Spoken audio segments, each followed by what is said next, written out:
Hey everybody, this is Jac and Holly with Iconic Adventures. And we just recently got off a 4-night cruise on the Royal Caribbean's Independence of the Seas. And we're going to do a quick review of that cruise ship and the 4-night cruise that we did. And so we're going to go through the topics one by one and let you know how it was. And so Holly, you're going to start off with the embarkation process. So how was the embarkation process? Super simple. Highly suggest using any cruise line that does it this way, which Royal Caribbean does and a few others. 45 days before, you want to go online and pick your time slot. We like to get on the boat early, and that's because we like to feel like we're getting our money's worth. And so we try to pick the earliest one that they have, which I think is around 11-ish. Anything at 11 is great for us. So anything around there. That's super simple. You get on the boat. They're very courteous. All the people are there greeting you. All the pomp and circumstance of entering the ship. They make you feel very special. Then you go and do your, you don't actually do a muster drill. You actually just go to where you would go during a muster drill, and you maybe are just checking off or letting them know that you've watched the video, maybe showing them on your phone. I can't remember how we did it, but they confirm that you've looked at what you need to have looked at, and then you go from there. And you go literally, it was less than 5 minutes, it felt like. And then all of a sudden you're on the boat. You don't have anything else to worry about except not getting sunburned and getting to your meal on time. And you can even change that if you want. All right, so we checked in, we did our muster drill, now we're on the ship. Independence of the Seas, it's a Freedom class ship. Interestingly, the Freedom class ships in 2006 when the first one came out, the Independence of the Seas I think came out in 2008. These were the largest cruise ships in the world up until 2009 when Royal Caribbean topped themselves with the Oasis. And so the point I'm making is they're a good sized ship. So even today, the Independence is about the 32nd largest cruise ship in the world. So it's a good sized ship, about 4,000 passengers at double capacity. There's a lot to do on this ship. Multiple pools. You've got an adults only area pool. You've got hot tubs cantilevered off the side of the ship. You've got other hot tubs that are in view of a giant movie screen. You've got water slides. You've got the flow rider surf simulator. You've got your rock climbing wall and multiple nightclubs, multiple restaurants, obviously. So there's just a lot to do. And so that's one of the fun things about doing the Independence of the Seas. One of the things I like about the Independence or the Freedom class ships, including the Independence, is the bow is actually open. And so you can go up there for sail away, or if it's a calm day on the seas, you can go up there. It's really amazing. So that's somewhat of a unique aspect of the Independence. And so really, really like the ship. Coming out of Florida for 3 and 4 night sailings is typically what the Independence does. It's a good option for families. It's a good option for a shorter getaway. And so we really enjoyed it. Yeah, and so cabin, how was the cabin? How was the space? Yeah. How was the decor? Right. So the cabin was great. The decor is a little dated. I don't know what you probably said what year the ship was built in. But the decor is probably not, 2023. But it's very clean. The staff there does an excellent job of making you feel like you're at, the most elite of rooms or of spaces. The space in the room is a little small, and so you have to be prepared for that. But they have plenty of storage space. I carry a lot of things on a trip, even if it's an overnight trip. I carry more than I should. And these ships have plenty of little cubby holes, little spots to store your stuff. Under the bed, they've done a really good job of elevating the bed so that any size suitcase will fit under there.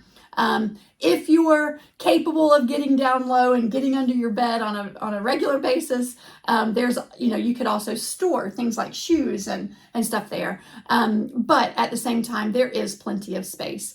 And so we very much found that the room was adequate for our needs, more than adequate for our needs. We did have our kids on the ship with us, and so we had 2 rooms. They were side to side. They were not adjoining on the interior, but they were side to side, and that worked beautifully for the setup that we had. I also could find my steward at any time that I needed him because it was such a short hallway. You know, if I was looking for him to ask a question or anything like that, he was easily accessible. So I enjoyed the interior room. I found the room to be very comfortable in the evenings or the afternoons. If you got too cold, you could pop it up a few degrees and it would quickly get to that temperature and be comfortable. The bathroom was a nice size. Even though, we basically had 2 bathrooms, our girls don't like to share bathrooms. And so often the youngest was in the bathroom with us. And literally there were times when 3 of us would be in there and there was space to move around and do what we needed to do. Now, don't expect this enormous bathroom, but my point is there's plenty of space and the room was very nice.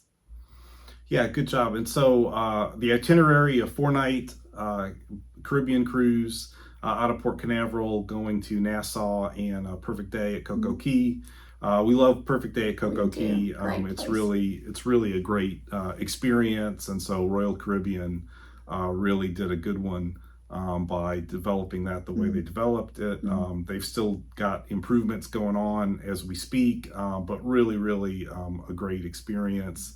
A lot of different things to choose from depending on what you want to do. You've got all the way from thrills at a theme park, water park, to beach volleyball, to obviously water related excursions, but then a giant pool as well as really nice beaches. And there's a float out like bar / little food spot, swim up bar that you can go out to. And there is a lagoon if you really wanted to swim in deeper water, and you wanted to be in salt water, but you were too scared to go out real deep in the ocean, which is probably a good idea to not do that. But the lagoon is very accommodating as well. And we've had multiple age brackets travel with us, and Coco Key is just a fabulous spot for everybody's interest.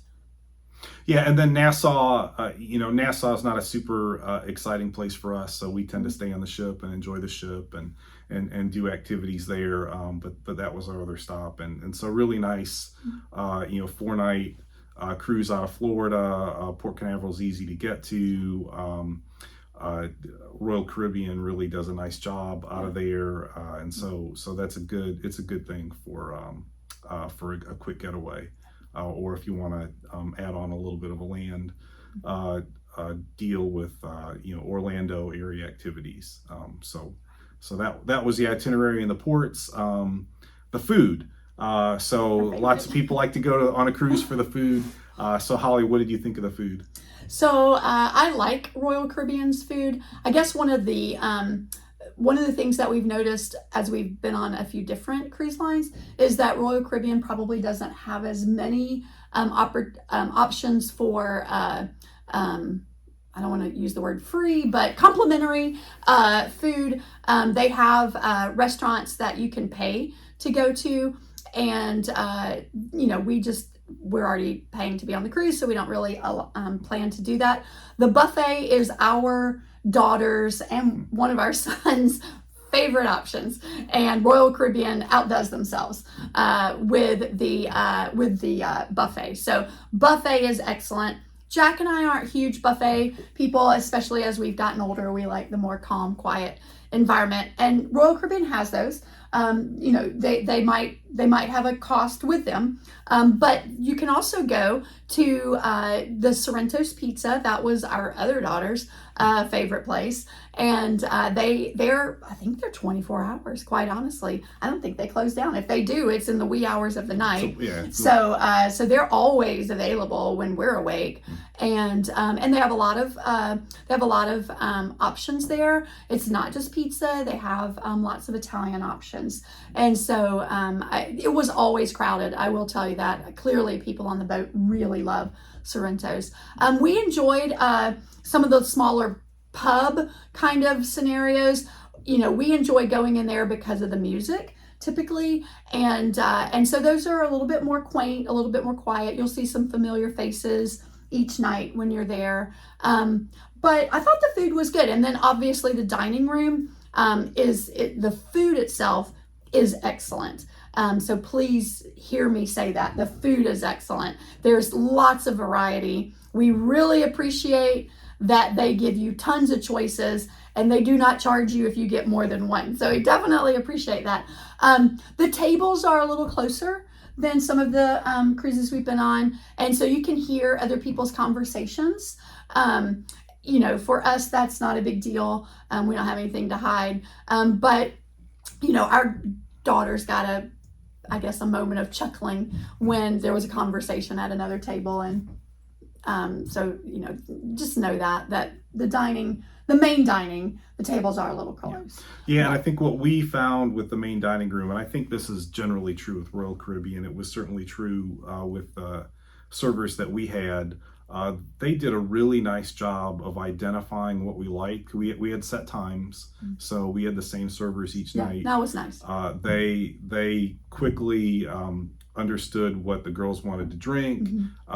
They quickly learned that we liked different types of shrimp appetizers, and so even when we would order a different appetizer, they would bring out another shrimp appetizer. So really enjoyed those servers. We got a nice photo of them with the girls. That was a good memory for us. Definitely enjoy having the same server. There's a big bonus to that. Yeah. All right, and so entertainment. So Independence of the Seas does have the Broadway show Grease. So we did see Broadway show while we're on. They've got the Schooner Bar. They've got the British pub, which is called Ale and Anchor. So what did you think of the entertainment, Holly? So I thought the entertainment was excellent. Royal Caribbean probably is one of the best cruise lines at doing that, especially with them doing some of the Broadway shows. One of our daughters definitely is very involved with theater, and she really enjoys that. And so I thought it was really fun to be able to let her see things I might not be able to take her to New York, to Broadway to see these things, but we could see it there, and they did an excellent job, really excellent job. And so I enjoyed the main entertainment room very, very much, and I encourage you guys to consider going there if you do go on one of the Royal Caribbean ships. The smaller venues, I told you we really enjoy going to the smaller like pub type scenarios for the music. This particular ship has an excellent piano bar. Way outdoes some of the others that we've seen as far as how they have it designed on the ship. It's larger. It was packed every night. The musician was some of them are better than others, and you'll find whose personalities you like better than others. But you can always find that person that you like. You just kind of have to sample them on the first day, and then by the last day you are staying up till 1, 2 a.m. just to hear this guy finish out the night. So we really enjoy the piano bar. We had not done the British pub very often until this particular cruise, and we found that the guitarist, they do it a little bit different style in that pub, and the guitarist was very, very good and very fun to sit and listen to, and he's engaging with the audience. And I know that I'm talking about one specific person, but I think that Royal Caribbean does a good job of finding those artists that are good at engaging the audience. And so I thought that, and I continue to think that Royal Caribbean's entertainers are just top notch. So I enjoyed that very much. That's one of my favorite things to do, just kind of get lost in the music. Yeah. Excellent. All right, so obviously we enjoyed the cruise. Independence of the Seas, not the newest ship, certainly not. At the same time, there's some good value associated with not going on the newest ship, and we certainly had a good deal on this particular one, which is one of the reasons why we jumped at it when we saw it. But overall, Holly, I mean, obviously we enjoyed it, but overall, what was something that you liked and what was something that you didn't like? So I didn't like that there were only a couple of options for free food. So the main dining, obviously you feel like you have to get dressed up and stuff to go in there. I told you we're not big buffet eaters, and so I would like to have seen maybe a couple of more options for complimentary food that's included with your base fare. But there's not a lot of things that I didn't like. So definitely liked that, or didn't like that. What I do like is all of the variety of entertainment and things to do on the boat. We love traveling as a family. And so, and our daughters are the only two left at home, but they are 6 years apart. And so their interest levels are very different. What entertains them is very different. And so I enjoy Royal Caribbean and this particular ship having those options for the girls. We're not super, athletic anymore, but we enjoyed the flow rider. And we enjoyed watching other people realize that they're older and that maybe they shouldn't be doing the flow rider. So they have a spectators kind of area to sit and watch. And I enjoyed sitting out there on the back of the boat for hours watching that. So that was probably one of the highlights for me. I love being out in the sun, and that gave my brain something to do while I was sitting out there. That was probably one of my favorites. Okay. All right. So for me, one of the things that I really like about that particular ship was that the bow is open, so you can go up onto the bow, and particularly good for sail away or a day with calm seas. And we had one of those days where it was a beautiful day. The seas were really calm. The ship was going slow because it wasn't in a hurry, and it was really, really nice. And then up on the very top, the Viking Crown Lounge.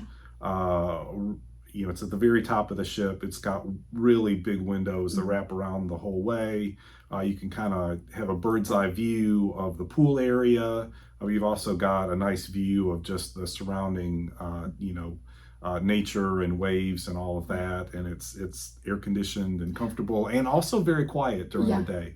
And so I really, really enjoy don't go that. there late at night because it becomes the singles bar. But early in the day, it's a beautiful place. We would go up there and play family games. We would go up there and read. It's spectacular. Yeah, and for me, the one thing that I didn't like, besides I think the decor of the cabin being a little bit dated, and then the limited options for complimentary dining. Some of the other Royal Caribbean ships have more options, and for whatever reason, this one doesn't. And so if you weren't, and we love the main dining room, but if you wanted something different from the main dining room, then you really just had the buffet or pizza, and that was it. All right, so great job on the Independence of the Seas. Thanks for taking me. That's right. So, and we've got another Freedom class ship coming up. We've got actually the Freedom of the Seas, and so we're looking forward to doing that one. Thanks, everybody, and we'll see you next time.